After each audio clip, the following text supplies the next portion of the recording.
শুধু জনপ্রিয়তা পাবো সেটার জন্য কাজ করি না। মাঝে, মাঝে মনে হয় যে একটু প্রশংসাও অনেক ইম্পোর্টেন্ট। কোনো ভালো কিছু করতে গেলে মাঝখানে একটু যদি আমরা গ্যাপ নেই, পরবর্তীতে যদি আবার কামব্যাক করি সেটা খুব ভালো হয়। অনেকদিন গ্যাপের পরে এখন কাজ করছি। এখন মার্কেট আরো বেশি অনেক সুন্দর হয়েছে। সুন্দর, সুন্দর গল্পে কাজ হচ্ছে। মাঝখানে চলে আসছিল যখন আসলে ভিউটা নিয়ে মানুষ অনেক বেশি সিরিয়াস ছিল। তো এখন কিন্তু আবার সেই টিভির চ্যানেলের যে যুগটা বা সুন্দর গল্পের যে কাজগুলো এগুলো কিন্তু আবার নতুন করে ব্যাক আসছে। রিসেন্ট তো দেখছেন অনেকগুলো নাটক যেগুলো হলো সিরিয়াল বাট অনেক বেশি জনপ্রিয়তা পাচ্ছে। মানুষের মুখে, মুখে সেগুলো নিয়ে কথা হচ্ছে বিকজ অফ স্টোরি। তো আমি আসলে গল্পটাকে বেশি প্রাধান্য দিতে চাই। আমি চাই যে সুন্দর, সুন্দর গল্পে কাজ করতে। খুব বেশি কাজ না করি কিন্তু অল্প কিছু কাজ করব সেটা যেন ভালো গল্পের হয়। এখন তো ডেফিনেটলি অনেক চেঞ্জ চলে এসছে। শুরুর দিকে যখন কাজ করেছি আমি আসলে যে সময়টায় স্টার্ট করেছি সেই সময়টা থেকেই ভিউয়ের যুগটা স্টার্ট হয় আরকি। তবে এতটা ছিল না। মাঝখানে যখন আমি গ্যাপ নিয়েছি তখন খুব বেশি এই ভিউটা চলে এসেছিল। তবে ডেফিনেটলি মানে প্রযুক্তি তো এখন চেঞ্জ হচ্ছে। সবাই তো ভিউয়ের দিকে আগাবেই। তবে আমার মনে হয়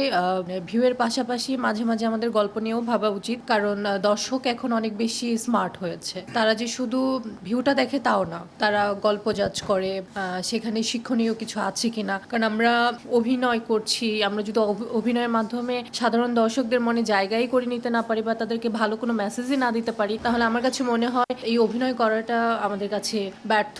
এই চেষ্টাটা পুরোটাই ব্যর্থ হয়ে যায়। শুধু জনপ্রিয়তা পাবো সেটার জন্য কাজ করি না। মাঝে, মাঝে মনে হয় যে একটু প্রশংসাও অনেক ইম্পোর্টেন্ট।